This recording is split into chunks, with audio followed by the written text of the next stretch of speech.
Hey barbecue fans, welcome to a beautiful day inside Volstead's on the Frankenboo Ranch for another episode of Fireside Chats. So today I wanted to take a quick minute and discuss the dangers of reverse searing. Now, people who have pellet cookers, this is going to apply pretty much solely to you. And let me explain what I mean by the dangers of reverse searing. So if you read the instruction manual on your cooker, on your pellet cooker, it's going to tell you to ramp it up to 500 degrees, sear the steak, take it off, and then lower the temperature down to your desired cooking temperature. I cook at 275, and then put your steak back on and finish it off that way. Now, when I say dangers, the first time I did this in my Traeger 850, my Timberline 850, I almost burned it to the ground, and here's why.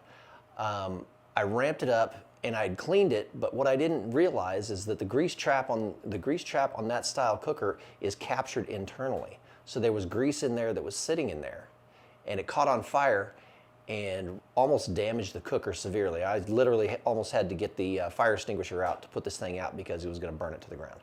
So when I say the dangers of reverse searing, I mean, make sure that if you're going to do this, make sure that you clean your cookers really well, because the last thing you want to do is damage your cooker beyond use.